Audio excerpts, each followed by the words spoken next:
अब वास्तविकता ये है कि हम परमात्मा को निराकार मानते रहे, लेकिन परमात्मा साकार है। अब आपको हम प्रमाण देंगे। अब आपको सदग्रंथों से रूबरू कराते हैं। सबसे पहले पवित्र वेदों को लेते हैं कि उसमें परमेश्वर के विषय में क्या जानकारी दी है। वो परमात्मा स्वयं ही आते हैं, अपने तत्व ज्ञान को आप ही बताते हैं। ऋग्वेद मंडल नंबर 9 सूक्त नंबर 96 और मंत्र नंबर 16, 17, 18, 19 और 20 में ये स्पष्ट होगा कि वो परमात्मा अपने मुख से अमृतवाणी उच्चारण करता है और वो कवि के नाम से भी प्रसिद्ध हो जाता है, लेकिन वो होता है भगवान ही। वो परमात्मा होता है, अपनी महिमा की अपनी वाणी आप ही सुनाता है, जिस कारण से उस परमेश्वर को, उस अमर पुरुष को कवि की उपाधि दे देते हैं। कविताओं के माध्यम से, लोकोक्ति यानी लोकोक्तियों के माध्यम से, दोहों के माध्यम से अपना ज्ञान प्रचार करने के कारण वो प्रसिद्ध कवि की उपमा भी प्राप्त करता, उपाधि प्राप्त करता है। लेकिन वो होता है परमात्मा, और वो परमात्मा कबीर देव है। वो कबीर वाणी द्वारा अपनी साधना बताता है। ये देखिएगा पवित्र ऋग्वेद हिंदी भाष्य मंडल 9 और 10 महर्षि दयानंद सरस्वती। ये कहाँ से प्रकाशित है? प्रकाशक सार्वदेशिक आर्य प्रतिनिधि सभा, महर्षि दयानंद भवन, रामलीला मैदान, नई दिल्ली। ऋग्वेद आर्य भाषा भाष्य महर्षि दयानंद सरस्वती कृत। मुद्रक हैं Prince offset printers, 1510, Pataudi house, Daryaganj, नई दिल्ली। अब इसमें हम आते हैं मंडल नंबर 9 के सूक्त नंबर 96 में, और मंत्र नंबर 16 से आपको परिचित कराते हैं।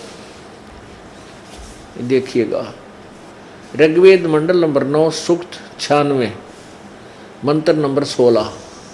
इसमें वेद ज्ञान दाता ब्रह्म कह रहा है कि हे परमात्मन, हे परमात्मा, सर्वोपरि रहस्य श्रेष्ठ नाम, ये संस्कृत है ब्रैकेट में जो यहाँ लिखा है, सब आयुध है, श्रोत्र भी पुयमान अभर्ष गुहम चारु नाम।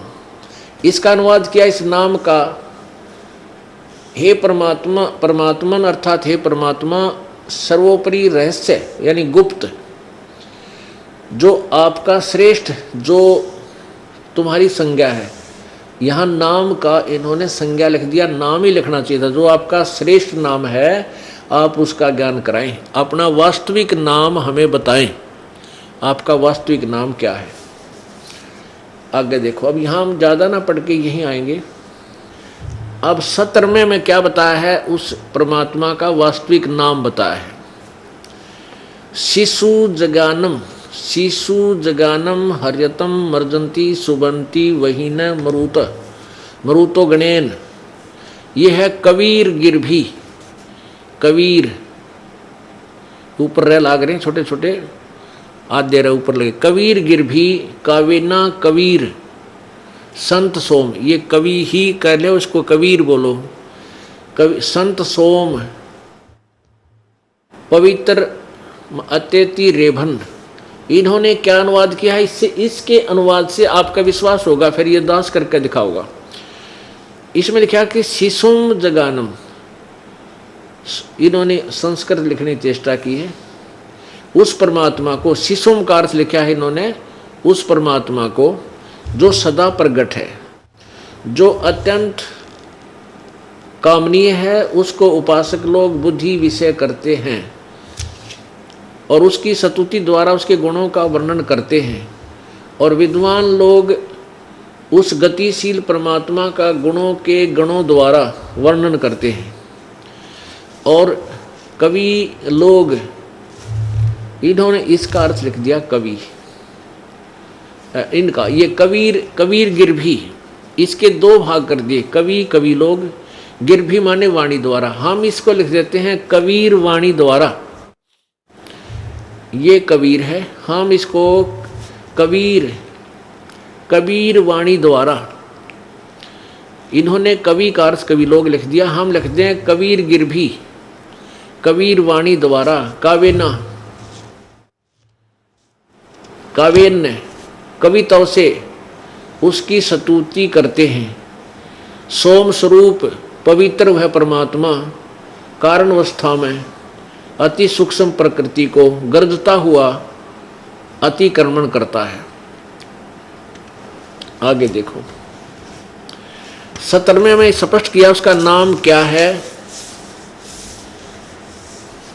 वह सोम रूप परमात्मा, पालन की इच्छा करता हुआ जो महान परमात्मा, तृतीयम धामम, ये संस्कृत है, तृतीयम धामम, देवयान और पितृयान इन दोनों से पृथक तीसरा जो मुक्ति धाम है, तृतीयम धाम यानी तीसरे मुक्ति धाम में है, मैं विराजम, उसमें विराजमान है। ये ज्ञान योगी इसने अनुवाद करता ना अपनी तरफ से घोषोड़ दिया, क्योंकि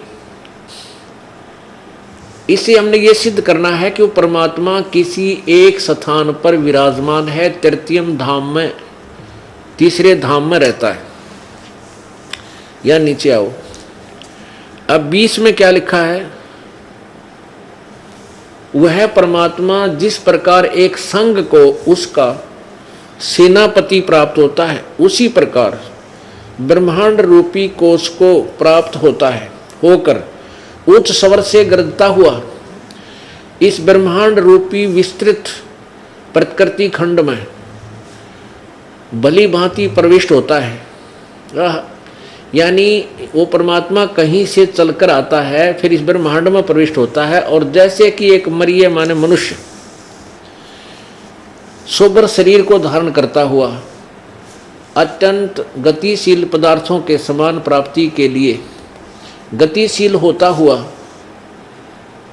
धनों के लिए कटिबद्ध होता है। अब इन्होंने ज्ञान तो कहेगा था ही नहीं, खाओ थे दड़ी पीवा था, दड़ी पक्का दूध और दंड पे लिया करता है, दान कहेगा मेरा नहीं था, इसने केवल संस्कृत भाषा जाने था।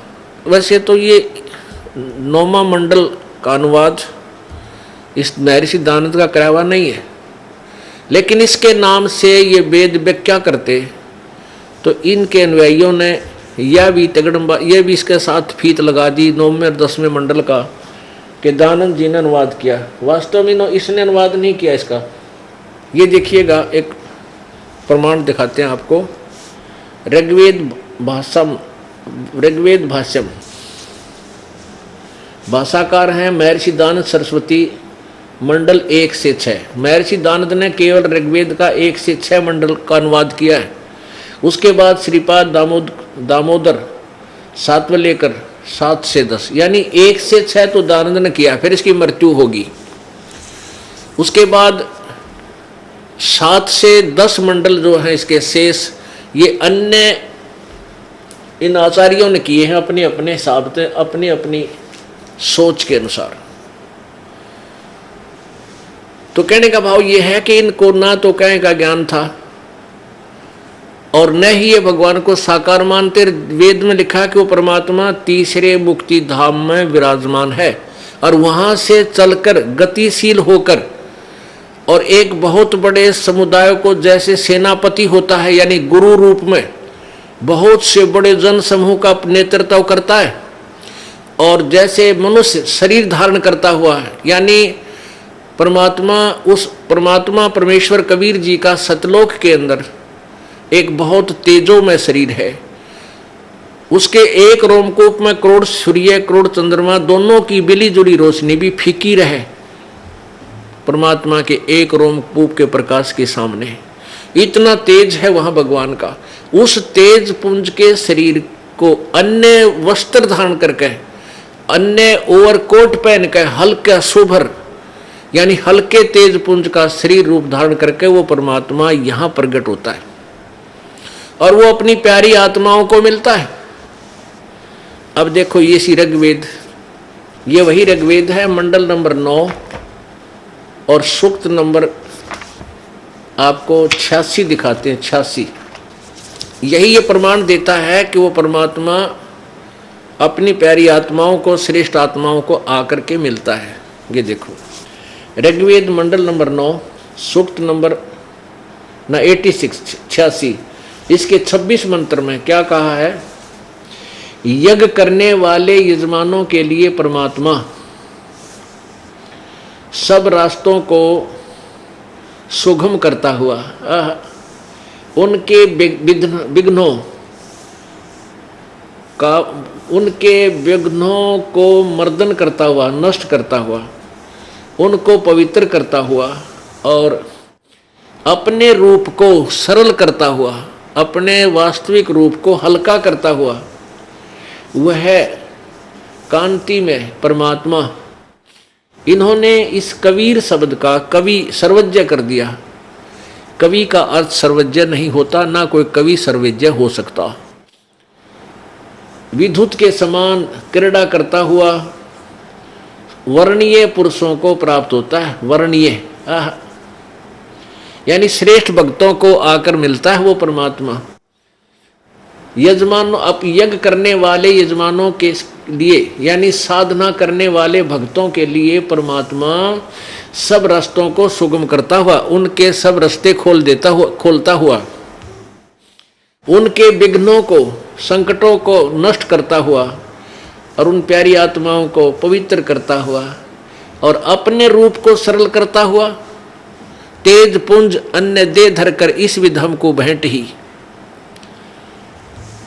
वह कांतिमान परमात्मा, वैसे हम इसको कबीर कहें तो अच्छा रहे। विद्युत के समान यानी जैसे बिजली एक सेकंड में चमक कर नीचे आ जाती है, ऐसे तीव्र गति से वो चलता है, क्रीड़ा करता हुआ और श्रेष्ठ भक्तों को प्राप्त होता है, वर्णीय पुरुषों को प्राप्त होता है, वहां से आकर उनको मिलता है। 27 में ऋग्वेद मंडल नंबर 9 सूक्त नंबर 86 मंत्र 27।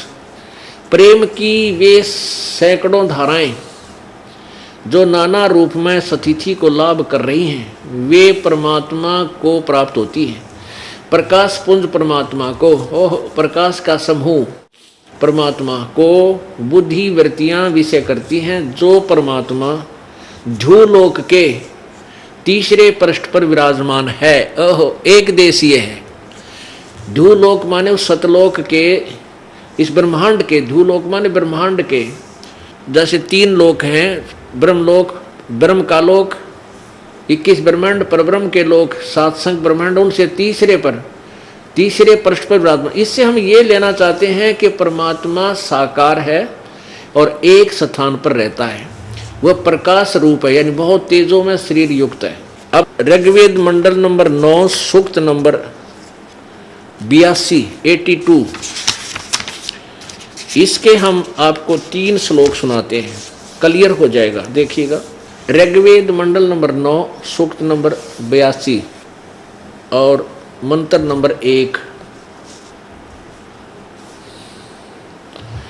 जो सर्वोत्पादक प्रभु यानी सबका की उत्पत्ति करने वाला, रचने वाला परमात्मा, प्रकाश रूप, सद्गुणों की वृष्टि करने वाला, पापों के हरण करने वाला, वह राजा के समान, राजेव राजा के समान, राजा के समान दर्शनीय है, साकार है। वह पृथ्वी लोक लोकांतर के चारों ओर शब्दमान हो रहा है। वह वर्णीय पुरुषों को, वर्णीय माने श्रेष्ठ पुरुषों को, जो दृढ़ भक्त हैं यानी सच्चे भक्त हैं, उनको पवित्र करता हुआ प्राप्त होता है, उनको आकर मिलता है वो परमात्मा।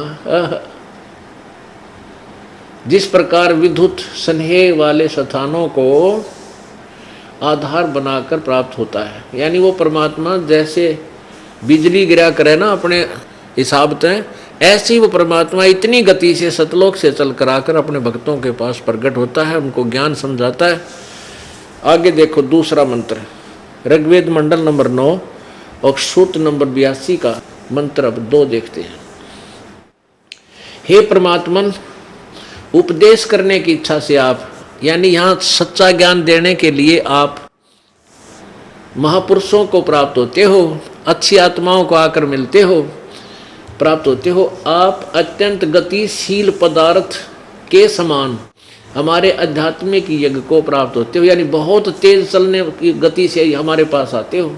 आप कबीर हैं, कवि सर्वज्ञ हैं, शुद्ध स्वरूप हैं। हमारे पापों को दूर करके हे सोम आप हमको सुख दें और प्रेम भाव को उत्पन्न करते हुए पवित्रता को उत्पन्न करें। आगे देखो अब तीसरा मंत्र, पवित्र यज्ञों में रक्षा से आप प्राप्त होते हैं। पृथ्वी लोक आदि लोकांतरों में गति करते हुए सर्वव्यापक आप, सर्वव्यापक अर्थ नहीं आपका, आप गति करते हुए आप स्वयं गतिशील होकर विराजमान होते हैं। अपने आत्माओं इन्होंने रट्टा ला रखा था, भगवान निराकार है, सर्वव्यापक है, वो कण कण में विद्वान है, कहीं एक देशीय नहीं है। और वे जिसको एक देशीय बता रहे हैं, मनुष्य सदृश बता रहे हैं, वहाँ से साकार बता रहे हैं, वहाँ से चल कर आता है। और श्रेष्ठ भक्तों को यानी विशेष पुण्यात्माओं को, जो उनके खास भक्त होते हैं, उनको मिलता है। वो परमात्मा किस किस को मिला इस कलयुग में? आदरणीय धर्मदास साहिब जी को मिला बांधवगढ़ में, बांधवगढ़ के रहने वाले को मथुरा में। और आदरणीय मलुकदास जी को मिला, आदरणीय दादू साहिब जी को मिले, आदरणीय गरीबदास साहिब जी को मिले, आदरणीय नानक साहिब जी को मिले, आदरणीय घीसा साहिब जी को मिले।